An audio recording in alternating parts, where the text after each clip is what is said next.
जय हिंद। आप लोगों का स्वागत है अपने यूट्यूब चैनल में ठाकुर रिसर्च सेंटर में। तो मैं बता दूं कि आपकी भारतीय वन की मैथ की क्लास शुरू हुई थी 10th की, जिसमें से प्रश्नावली एक हम लोगों ने कंप्लीट कर लिया है इंट्रोडक्शन के साथ में। आज प्रश्नावली एक का बी का इंट्रोडक्शन करेंगे और कुछ सवालों को सोल्व करने का प्रयास करेंगे। ठीक है, तो जितने सारे पहले वाले वीडियो जो बच्चे ने नहीं देखा है वो जाकर जरूर देखें और ज़्यादा से ज़्यादा उसको शेयर करने। पहली वाली वीडियो में आप लोगों ने बहुत सारा प्यार दिया था, तो उसी तरह से इस सारे वीडियो को शेयर करें और एक जीरो से लेकर छोटे से छोटे क्वेश्चनों से लेकर एक एक क्वेश्चन कराने का एक एक क्वेश्चन करवाया है आपका फर्स्ट चैप्टर में। तो जाकर उस सारे वीडियो को देखें और इस जितने भी होंगे छोटे से छोटे क्वेश्चन से लेकर बड़ा से बड़ा क्वेश्चन तक कराने का प्रयास किया है। तो उस सारे चीज़ों को नोट कीजिए और नोटबुक और पेन हाथ में हमेशा रखे रहिए, क्योंकि इससे आप जब तक आप नोट नहीं करोगे, नोट्स नहीं बनाओगे, तब तक आप कुछ चीज़ों को समझ नहीं पाओगे। इसीलिए तो आज मेरा पहला इसका इंट्रोडक्शन क्लास है। इंट्रोडक्शन करेंगे, कुछ क्वेश्चनों को सोल्व करने का प्रयास करेंगे। बात करते हैं पहले पॉइंटों का। तो पहला है अभाज्य संख्या या अभाज्य किसे कहते हैं। क्या कहते हैं? अभाज्य संख्या या अभाज्य।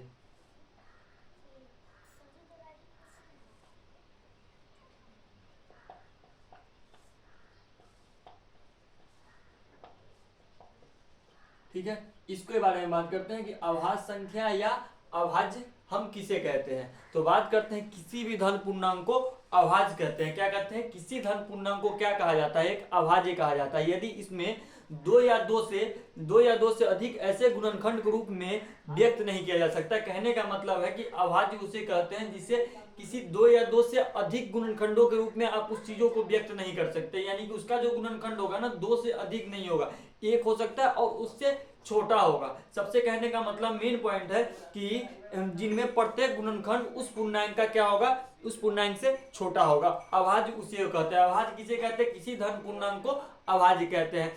और यदि उसमें दो से अधिक गुणनखंडों के रूप में हम क्या नहीं कर सकते, व्यक्त नहीं कर सकते हैं, और उसका जो गुणनखंड होगा वो क्या होगा, आपका छोटा होगा। कहने का मतलब है कि अगर आपको इस क्लास की पीडीएफ चाहिए तो लिंक डिस्क्रिप्शन में दे दिया गया है, जाकर टेलीग्राम ज्वाइन कर ले। वहां पर प्रॉपर जितनी भी पढ़ाई कराई जाएगी आज की क्लास में, वो सारे की सारी आपके पीडीएफ सोल्व के साथ आपके चैनल पे, टेलीग्राम चैनल पे आपको मिल जाएगा। ठीक है, तो इस चीजों को अगर चाहिए तो उस चैनलों को जाकर टेलीग्राम से ज्वाइन कर लीजिए। ठीक है, तो बात करते हैं अभाज्य किसे कहते हैं। किसी धन पूर्णांक को अभाज्य कहते हैं जिसके दो से अधिक गुणनखंडों के रूप में आप उसे व्यक्त नहीं कर सकते हैं, और इसका जो भी गुणनखंड होगा उस पूर्णांक से क्या होगा, छोटा होगा। कहने का मतलब है, अगर एक एग्जांपल लेते हैं, 7 का अगर गुणनखंड करते हैं तो 7 गुने 1 होगा ना। यह एक अभाज्य संख्या है। क्या संख्या है? यह एक अभाज्य संख्या जिसका गुणनखंड सिर्फ और सिर्फ 1 या 2 से अधिक नहीं होगा। बात करते हैं 7 एक अभाज्य संख्या है, हर किसी को पता है, क्योंकि इसका गुणनखंड 2 से अधिक नहीं हो सकता है। हो सकता है? नहीं हो सकता है। बात करते हैं 8 का अगर गुणनखंड करोगे तो 8 का गुणनखंड जब भी करोगे तो कितना होगा, 2 से करोगे 4, फिर 200 करोगे 2, फिर 200 करोगे 1, यानी कि 2 से अधिक गुणनखंड होता है किसका, 8 का। तो ये मेरा क्या है, यह एक अभाज्य संख्या नहीं है। अभाज्य संख्या उसे कहते हैं जिसका गुणनखंड 2 के रूप में 2 या 2 से अधिक ना हो। ठीक है, 2 है। जैसे कि बात करते हैं 1 कभी भी अभाज्य संख्या नहीं होता है। क्या नहीं होता है? एक को अभाज्य संख्या कभी भी माना नहीं जाता है। इतना याद रखिएगा, ध्यान में रखिएगा। आपसे क्वेश्चन ऑब्जेक्टिव में पूछेगा कि एक क्या अभाज्य संख्या है, तो कहिएगा एक अभाज्य संख्या क्या है, नहीं है। एक क्या है, अभाज्य संख्या आपका नहीं है। अभाज्य संख्या नहीं है। क्या नहीं है? एक क्या है, अभाज्य संख्या नहीं है। अभाज्य संख्या समझ गए, किसी धन पूर्णांक को अभाज्य संख्या कहता है जिसके 2 या 2 से अधिक गुणनखंडों के रूप में व्यक्त न किया जा सके और जिसका गुणनखंड पूर्णांक से छोटा हो, उसे हम अभाज्य संख्या कहते हैं। ठीक है, अब बात करते हैं, देखिए अब यहाँ पर इसका गुणनखंड देख लीजिए। इसको मैं इस तरह से भी लिख सकता हूँ, 4 गुने 2। 8 का 4 गुने 2 लिख सकते हैं कि नहीं लिख सकते हैं? लिख सकते हैं। देखिए 4 में दोनों गुणनखंड 4 और 2 जो है, ये जो दोनों गुणनखंड है 4 और 2 क्या है, 4 और 2 जो है वो क्या है, 8 से छोटा नहीं है। क्या नहीं है, 8 से छोटा नहीं है। देखिए 7 है, जिसका गुणनखंड 2 हो उसे अभाज्य संख्या कहते हैं। 2 से अधिक हो वो अभाज्य संख्या में गिनती नहीं की जा सकती है। ठीक है, अब आगे चलते हैं। अभाज्य संख्या समझ गए कि एक को कभी अभाज्य संख्या नहीं माना जाता है, इतना हमेशा ध्यान में रखिएगा। और अगला है मेरा यौगिक संख्या। कौन सी संख्या, यौगिक। कौन सी संख्या, यौगिक संख्या। कौन सी संख्या है, यौगिक संख्या। ये अगला बात करते हैं यौगिक संख्या। कौन सी संख्या, अब यौगिक संख्या की जो बात करेंगे ना, यौगिक संख्या किसे कहते हैं, यौगिक संख्या किसे कहते हैं, किसी धनात्मक पूर्णांक को जो अभाज्य नहीं है उसे हम यौगिक संख्या कहते हैं। जो हमारा अभाज्य नहीं होगा उसे हम क्या कहेंगे, यौगिक संख्या कहेंगे। जैसे कि देखिए, इसका अगर प्रॉपर नोट चाहिए तो आपको टेलीग्राम चैनल ज्वाइन करना पड़ेगा। वहां पर परिभाषा के साथ, एग्जाम्पल के साथ एकदम बेहतर से आपकी पीडीएफ प्रोवाइड कर दी जाएगी, तो वहीं पर मिलेगा और कहीं ना मिलेगा। इसीलिए वहां पर टेलीग्राम चैनल लिंक डिस्क्रिप्शन में दिया गया है, जाकर ज्वाइन कर लीजिएगा। ठीक है, जैसे कि किसी धनात्मक पूर्णांक को अभाज्य नहीं है, जो था किसी धनात्मक पूर्णांक तो जो अभाज्य नहीं है उसे हम क्या कहते हैं, यौगिक संख्या कहते हैं। जैसे कि अभाज्य संख्या इसकी बात करते हैं, कौन कौन नहीं होगा, 6 नहीं होगा जिसका गुणनखंड 2 से अधिक होगा, 8 नहीं होगा, 8 होगा इसका गुणनखंड छोटा होगा, 9 इसका भी गुणनखंड क्या होगा, छोटा होगा। ठीक है, 15 इसका भी गुणनखंड क्या होगा, छोटा होगा। जिसका गुणनखंड छोटा होगा, 2 या 2 से अधिक हो, उसे हम अभाज्य संख्या नहीं कहते हैं। ठीक है, अब देखिए, अब बात करते हैं यौगिक संख्या किसे कहते हैं, अभाज्य। जो संख्या अभाज्य नहीं हो उसे हम यौगिक संख्या कहते हैं। छोटी सी बात है, एक सिंपल सी बात है। अब आगे आते हैं एक सअभाज्य संख्या। कौन सा संख्या, सअभाज्य संख्या।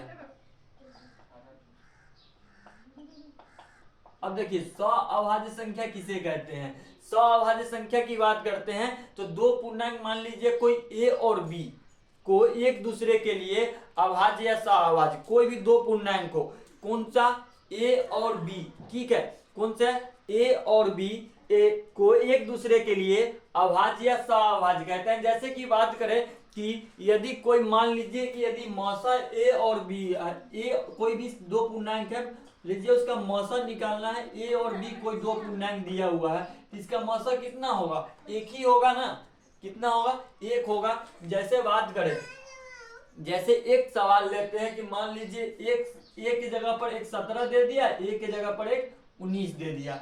ठीक है, अब इसका हमको क्या करना है, एक मौसा निकालना है। क्या निकालना है इसका हमें एक मौसा निकालना है। तो 17 और 19 का जब हम मौसा निकालेंगे, 17 का गुणनखंड करेंगे तो कितना, 17 एकम 17, 19 का गुणनखंड करेंगे तो 19 एकम 19। अब 17 का गुणनखंड 17 गुने 1 और 19 का गुणनखंड 19 गुने 1, लेकिन इसमें कोई चीज कॉमन नहीं है। इसी तरह से निकालते हैं ना, तो इसका मौसा कितना हो जाएगा, इसका मौसा जो होगा हमारा क्या होगा, 1 होगा। इस चीजों को समझते हैं, तो इसका मौसा कितना होगा, 1 होगा। वही चीजें कह रहे हैं कि जो धन पूर्णांक ए और बी हो तो उसका अगर मौसा कितना होता है, 1 होता है। इस सारी चीजों को समझ गए, तो चले आगे।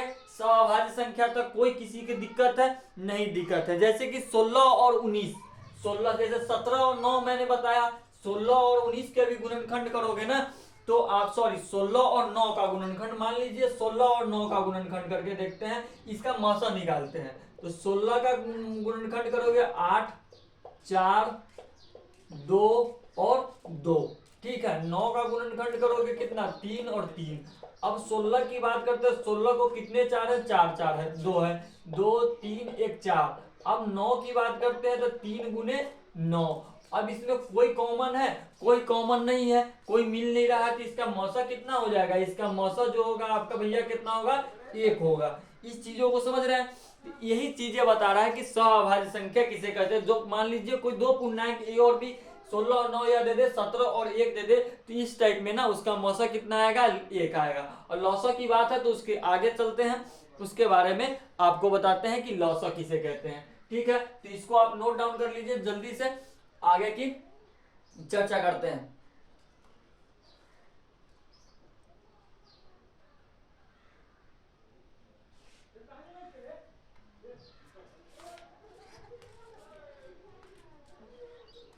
चलिए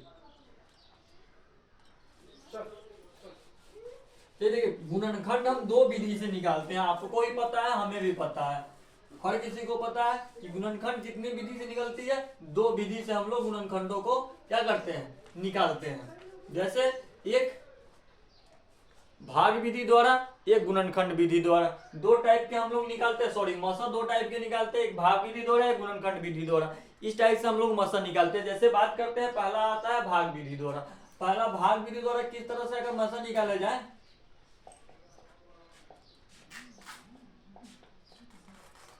देखिए मान लीजिए कोई एक सवाल ले लिए 420, कितना 420। अब इसका क्या करना है, अब इसका मौसम निकालना है। क्या निकालना है इसका, किस टाइप से हम निकालते हैं कि देखिए दो टाइप का गुणनखंड होता है, एक भाग विधि द्वारा, एक गुणनखंड विधि द्वारा। अब देखिए 420 की बात करते हैं तो 2 से लगाओगे कितना बार में जाएगा, 210। इसको लगाओगे कितना बार में जाएगा, 105। अब ये 5 से लगेगा कितनी बार में, 35 बार में, सॉरी एक बार में, कितना बार में, 21 बार में। 5 से उससे अच्छा 3 से लगाओ, 3 से लगेगा कितने बार में, 35 बार में। 3 भी तो था, इसका 7 बार में। अब 4 का कितना हो गया, 2 गुने 2 गुने 3 गुने 5 गुने 7। एक इस टाइप से हम लोग निकालते हैं, ठीक है। और एक निकालते हैं किस टाइप से, एक गुणनखंड विधि द्वारा निकालते हैं। देखिए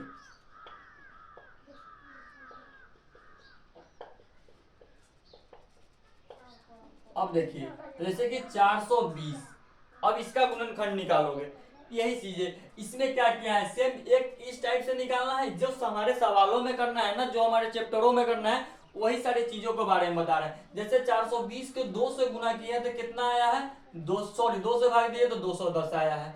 फिर इसको 2 से किया है तो कितना आया है, इसको किए हैं 105 आया है। फिर इसको 3 से किए हैं कितना आया है, 35 आया है। फिर इसको 5 से किए हैं कितना आया है, 7 आया है। एक इस टाइप से और एक इस टाइप से, दो टाइप से हम लोग निकालते हैं। और इस चैप्टर में भी हमें दो टाइप से ही निकालना होगा, इतना आप ध्यान में रख के चलिएगा, ठीक है। चले तो अगला देखिए, अब आते हैं मौसा और लौसा एक साथ कैसे निकालते हैं। लेकिन निकालना आपको इसी अनुसार है जो हमने बता दिया। अब मौसा और लौसा एक साथ कैसे निकालते हैं, जो आपके चैप्टरों में निकालना है, उस चीजों के बारे में समझते हैं। आइए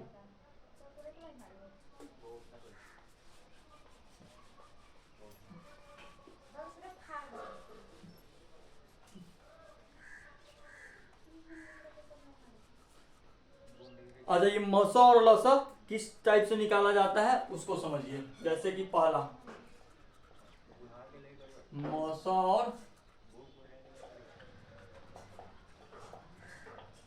लौसा, जैसे कि बात करें, एक क्वेश्चन है, एक क्वेश्चन दे दिया कि आपको मौसा और लौसा निकालना है, कितना 320 और 160 का, कितना का 320 और 160 का। तो इसको पहले 320 का गुणनखंड करोगे, देखिए 320 का गुणनखंड करोगे कितना होगा, 160 ये आया। फिर इसको करोगे 80, फिर इसको करोगे 40, फिर इसको करोगे 220, फिर 2 से करोगे 10 और फिर 2 से करोगे 5, सबको भाग दिया। अब निकालना है कितना का, 160 का। 80 40 20 10 और 2 से लगाओगे, भाग दोगे कितना, 5। अब देखिए 320 में कितना दो, 1 2 3 4 5 6, 1 2 3 4 5 6 और लास्ट में कितना है, 5 है, ठीक है। अब 160 में, अब 160 में 1 2 3 4 5 और 1 5, 2 गुने 2 गुने 3 1 4 1 5 गुने 5, अब इतना आया, ठीक है। अब इसमें निकालना आपको क्या क्या है, एक मौसा निकालना है, ठीक है, और एक लौसा निकालना है। ये दो चीजें आपको निकालनी है। ये आपके क्वेश्चन का है कि मौसा और लौसा निकाल ले एक साथ। तो देखिए अब इस दोनों में 2 कॉमन है तो इसको 1 2 लिखेंगे यहाँ पे मौसा में, ठीक है। अब इस दोनों में 1 कॉमन है तो फिर 1 2 लिखेंगे, दोनों के बदले 1 ही 2। फिर इस दोनों में 1 2 कॉमन है, फिर 2 लिखेंगे। फिर इस दोनों में 2 कॉमन है, फिर 2 लिखेंगे। फिर इस दोनों में 2 कॉमन है, फिर इसको 2 लिखेंगे। अब देखिए इस दोनों में दो कॉमन यहाँ पर नहीं है तो इसको जो कॉमन हो जो उसको लिखना है। जैसे कि 5 कॉमन है तो इसको 5 लिखेंगे मौसा वाले में, ठीक है। अगर दोनों में जो कॉमन हो उसी को लिखना है। तो इसको गुना करेंगे, कितना होगा, 5 दूनी 10, दूनी 20, 20 दूनी 40, 40 दूना 80, दूना 160। कितना आया आपका 160। अब बात करते हैं इसकी लौसा का। अगर एलसीएम की बात करते हैं, देखिए जितना कॉमन मिला है वो और जो बचा हुआ है वो, उसको लिख दीजिए, आपका एलसीएम आ गया। इसमें कौन कौन कॉमन, 1 2 3 4 5, इसके बदले 2 3 4 और 5, 2 5 बार 2 है तो 5 बार 2 लिख दिया। बचा कौन, एक वाला 2 ये बच गया, ये भी लिख दिया। 1 5 यहाँ पर है, इसका कॉमन है तो ये लिख दिया। अब टोटल को गुना कर दो, वही आंसर। जैसे देखो 5 दूनी 10, 10 दूना 20, 20 दूनी 40, 40 दूनी 80, 80 दूना 160, 160 दूना 320। यही आ गया आपका क्या, लौसम। मौसम में क्या होता है कि आपको जो कॉमन होता है उसको लिखना पड़ता है, और लौसम में क्या होता है, जो सारी चीजें कॉमन के बाद जो सारी चीजें बच जाती है वो आपको क्या करना पड़ता है, वो आपको लिखना पड़ता है। समझ में आ गया। चले आगे, लौसा और मौसा कैसे निकालते हैं एक साथ, ये चीजें समझ में आ गई। तो आगे चलते हैं। देखिए आपके 2-3 फॉर्मूला है जो आपके यूज होगी आपके क्वेश्चनों में, वो सारी चीजों को लिखिएगा। जैसे कि पहला फॉर्मूला है दो संख्याओं का गुणनफल।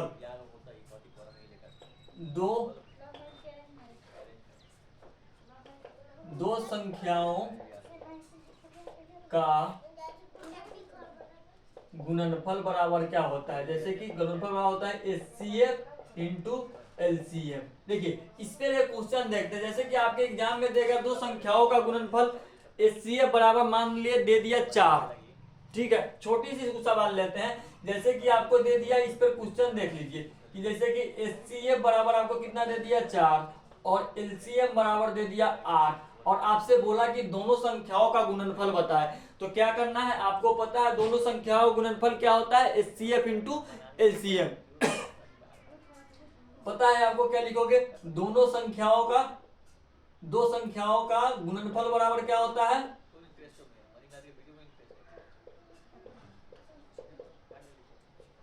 एचसीएफ इंटू एलसीएम, ठीक है।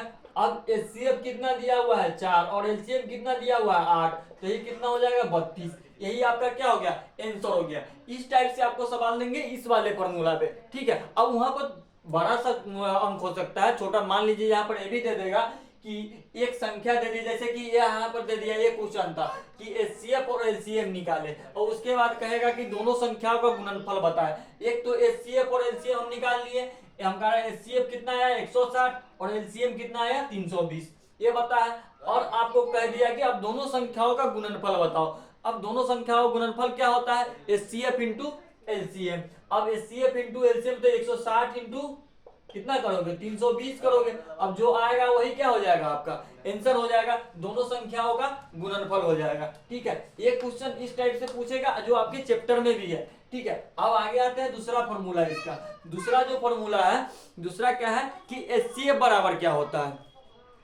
दूसरा है एचसीएफ बराबर क्या होता है, तो इसका फॉर्मूला है दोनों संख्याओं का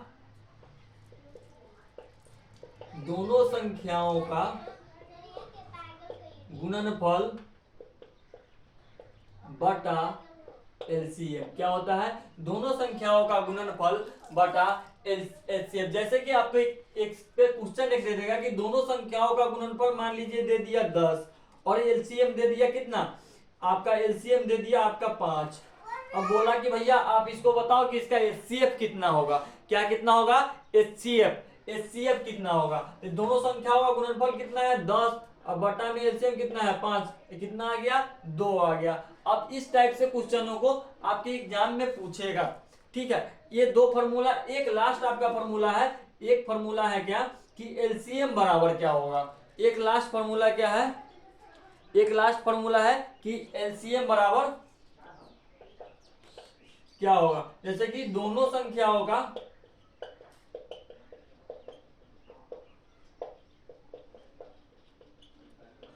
गुणनफल बटा एचसीएफ, इसका क्या होगा, दोनों संख्याओं का गुणनफल बटा एचसीएफ।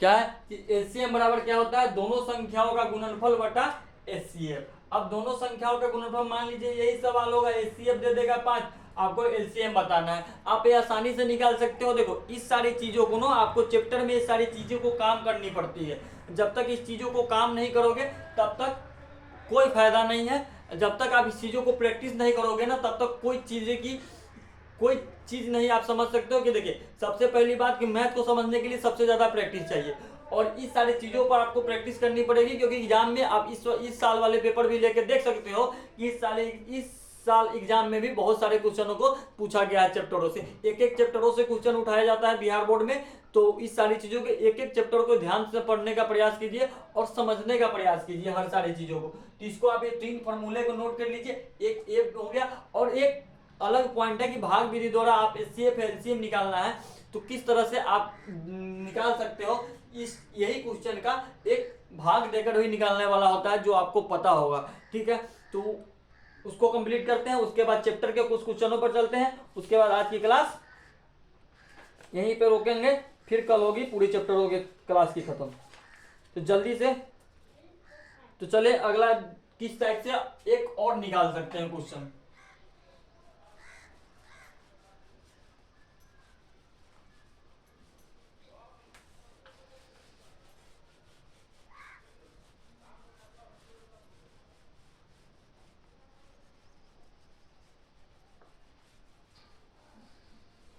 चलिए जैसे देखिए 160 इसको भाग भी द्वारा निकालना है, तो 60 को गुना करते हैं किसमें 320 में। अब 2 बार में जाएगा, कितना हो जाएगा 320। तो ये हो जाएगा इसका HCF कितना हो गया 160। HCF कितना हो गया, कट गया, जिससे कट गया वही मेरा क्या हो गया HCF हो गया। HCF कितना हो गया 60। अगर LCM की बात करें तो 320 और 160 हर किसी को पता है कि इसको किस टाइप से निकालते हैं। 2 से लगाओगे कितने बार में जाएगा 160 बार में, ये जाएगा 80 बार में, ये जाएगा कितना 80, ये जाएगा 40, ये जाएगा 40 और ये जाएगा 20, और ये जाएगा 20 और ये 10, फिर ये जाएगा 10 और ये जाएगा 5, फिर 5 से लगाओगे 5 दूनी 10, 5 एकम 5। ठीक है, आप इस टाइप से लगाओगे। अब देखो अब इसको आप क्या करोगे, LCM निकालोगे तो LCM बराबर क्या होता है 1 2 3 4 5, 2 5 2 5 5 बार है तो 5 बार लिखेंगे, लास्ट में 5 गुने 2। अब इसको गुना करोगे तो कितना हो जाएगा 5 दूनी 10, 10 दूना 20, 20 दूनी 40, 40 दूना 80, 80 दूना 160, 160 दूना 320। यही मेरा क्या हो जाएगा। और एक इस टाइप से क्वेश्चन हम बनाते हैं। ठीक है, तो इस टाइप को समझने का प्रयास कीजिएगा, हर चीज समझने का। अब चलते हैं क्वेश्चनों पर। आपके चैप्टर का जो क्वेश्चन है प्रश्नावली 1 का B का जो क्वेश्चन है उस सारे क्वेश्चनों पर चलते हैं। एक और चीज देख लेते हैं, एक और चीज क्या होता है, ये दो और वाला देखे, एक 3 वाला आता है, उसको HCF और LCM निकालना रहता है। ये 3 वाले में भी समझते हैं कि 3 वाले में बच्चे बहुत ज्यादा कंफ्यूज होते हैं, तो उसको समझने का देखते हैं, उसके बाद चैप्टर पर चलेंगे। क्योंकि एक एक चीज बता दें पहले, क्योंकि चैप्टर में आपको क्या ना हो, कोई चीज की परेशानी ना हो, दिक्कत ना हो, इसके लिए एक एक चीज बताएं। और जब चैप्टरों को क्वेश्चनों को सोल्व करें तो आप बेहतर ढंग से समझने का प्रयास करें। लेकिन ये पहली वाली वीडियो स्किप मत कीजिएगा, सारी की सारी वीडियो देखने का प्रयास कीजिएगा, तभी आपको समझ में आए। जैसे कि ये क्वेश्चन है 12 18 और 32, कितना 12 18 और 32। ठीक है, अब इसको पहले गुणनखंड करेंगे। क्या करेंगे, इसको HCF और LCM बताना है इसमें। ठीक है, तो पहले इसको गुणनखंड करेंगे, 2 से लगाएंगे, 2 छक 12, फिर 2 से लगाएंगे 3, फिर 3 एकम 3, फिर 18 का गुणनखंड करेंगे 2 से 9 बार में 3 3 9। ठीक है, अब इसको भी लगा दो 3 एकम 3। अब फिर 32 का करेंगे 2 से 16 बार में, फिर 2 से 8 बार में, फिर 2 से 4 बार में, फिर 2 से 2 बार में, फिर 2 से 1 बार में। अब देखो 12, 2 गुने 2 गुने 3 18, 2 गुने 3 गुने 3, अब 32, 2 गुने 2 1 2 3 4 5, 3 4 5। अब देखो अब जो कॉमन है ना उस सारे चीजों को लिखो। ये कॉमन तो ये मिल गया टोटल में। पहले HCF निकालते हैं, उसके बाद LCM निकालेंगे। 2 चीजें निकालना है, HCF और LCM। अब ये दोनों चीजों में से पहले HCF निकालते हैं। देखो अब ये दोनों कॉमन है, ये टोटल में ये तीनों में 2 कॉमन है, तो 1 2 तो लिख दिया। और कोई कॉमन है, तीनों में कोई कॉमन नहीं है, तो आपका HCF कितना हो गया 2 हो गया। अब आते हैं एलसीएम में। अब एलसीएम की बात करते हैं तो ये 3 एक कॉमन है ना। फिर क्या कॉमन है, 1 2 इसमें कॉमन है, 1 2 आपको इसमें कॉमन है, 2 2 कॉमन है। तो पहले अब जो बचा हुआ है 1 2, ये तीनों 2 के बदले तो 1 2 आप लिख दोगे, ठीक है। अब ये दोनों 2 के बदले 1 2 आप लिखोगे, ये दोनों 3 के बदले 1 3 लिखोगे, फिर 1 3 लिखोगे बचा हुआ है, फिर लास्ट में जो 2 बचा हुआ है उस 2 को लिखोगे। 4 तिहाई 12, 12 तिहाई कितना 36, 36 दूना 72, 72 दूना 144, 144, 144 और 1 2 ये बच गया 288। कितना हो गया आपका 288। तो इस टाइप से आप क्वेश्चनों को बना सकते हो, ठीक है। लॉसा और मौसा दोनों इस टाइप से आप आसानी से क्या कर सकते हो, निकाल सकते हो, ठीक है। तो चलते हैं अब सारे क्वेश्चनों को सोल्व करने की, क्वेश्चन हमारे क्या कहता है और क्या समझने का प्रयास करते हैं क्वेश्चनों का, ठीक है। तो आइए अब चलते हैं एक एक क्वेश्चनों को समझते हैं।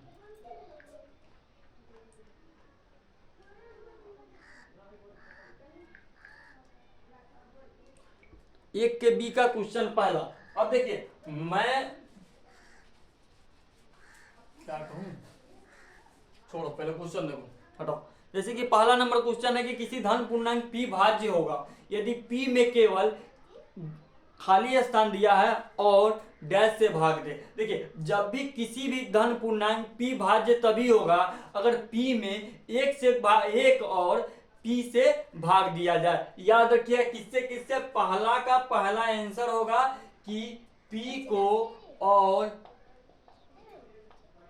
एक से क्या किया जाए, आपको भाग दिया जाए। क्या किया जाए, एक और p को भाग दिया जाए, सॉरी इस पहले धन पूर्णांक था ना, एक और p को क्या किया जाए, आपको भाग दिया जाए। देखिए दूसरा क्वेश्चन, ये सारे क्वेश्चन छोटी छोटी क्वेश्चन, इसको जब लिखेंगे टाइम निकलेगा, फायदा कुछ नहीं होगा, ठीक है। इसीलिए क्वेश्चनों को नहीं लिख रहे हैं, आपके पास किताब है उसमें से आप क्वेश्चन देख सकते हो, ठीक है। दूसरा क्वेश्चन है कि डैश की संख्याओं को अभाज्य संख्या या गुणनफल के रूप में व्यक्त किया जा सकता है। तो यौगिक संख्याओं को अभाज्य संख्याओं के रूप में व्यक्त किया जा सकता है। किसको, यौगिक संख्याओं को, ठीक है। हमेशा ध्यान में रखिएगा कि अभाज्य संख्या के रूप में क्या किया जा सकता है, व्यक्त किया जा सकता है। तीसरा क्वेश्चन है कि दो पूर्णांक a और b सहअभाज्य है तो यदि म a और b दिया हुआ है, सहअभाज्य वाला अभी थोड़ी देर पहले बताया है, यदि म a और b दिया हुआ है, क्या दिया हुआ है, म a और b दिया हुआ है तो उसका मौसा कितना आएगा, 1 आएगा। जो हम आपको आंसर देके बताए थे 17 19 का एक एग्जांपल देके बताए थे,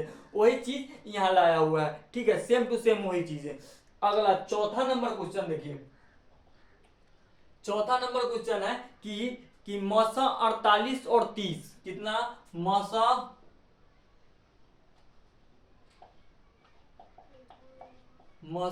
48 और 30 है, ठीक है। कितना है, मौसा 48 और 30 दिया हुआ है, और फिर दिया हुआ है कि मौसा अगर 48 है तो इसका क्या होगा, सीधी सी बात है, इसका आंसर क्या होगा, सॉरी 30 दिया हुआ है तो इसका क्या हो जाएगा, 48 हो जाएगा। जो यहाँ पर लिखा है सो चीजें वहां पर चेप दो, इसमें तो कोई, इसका ये जो रिक्त स्थान है बहुत ईजी है। पांचवा नंबर क्वेश्चन, यदि मौसा ए बी इंटू लसा, क्या, मौसा ए बी इंटू लसा दिया हुआ है, मौसा कितना दिया हुआ है, मौसा ए बी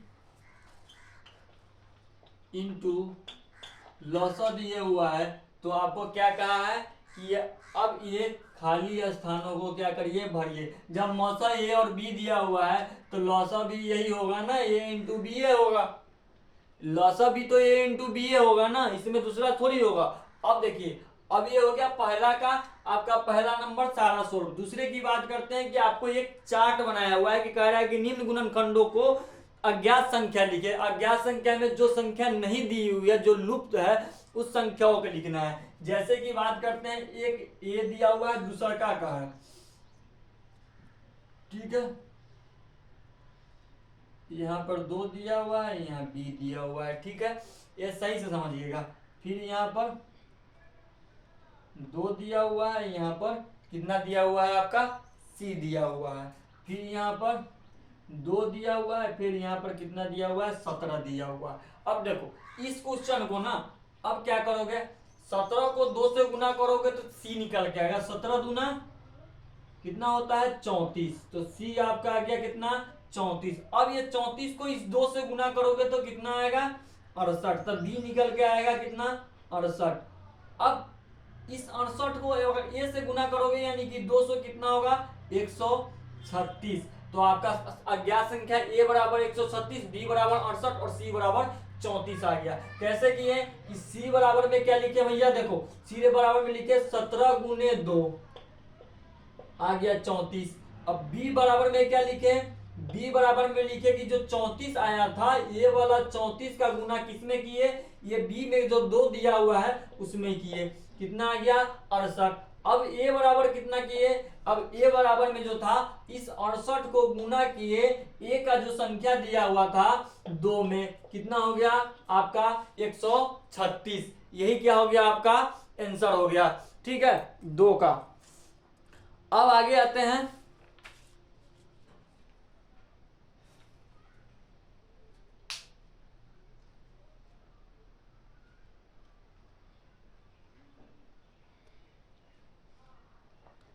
अब देखिए, अब अगला क्वेश्चन को सोल्व करते हैं। अगला क्वेश्चन मेरा क्या है, अब अगला क्वेश्चन को देखिए।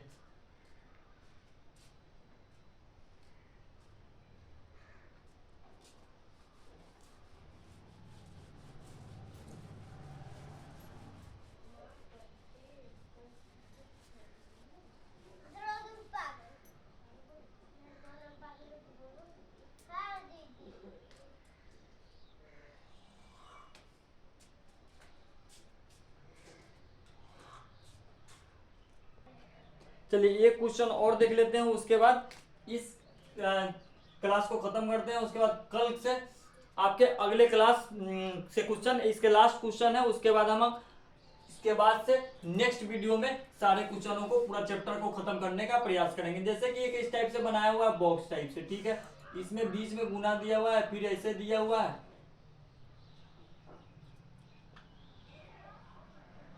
इस टाइप से एक दिया हुआ है, ठीक है। इसमें जो अज्ञात संख्या निकालना है, क्या निकालना है अज्ञात संख्या, इस टाइप से एक दिया हुआ है, ठीक है। और फिर इसमें दिया हुआ है ऐसे गुना करके, फिर इधर 2 बॉक्स बनाया हुआ है, इधर 2 बॉक्स बनाया हुआ है इस टाइप से,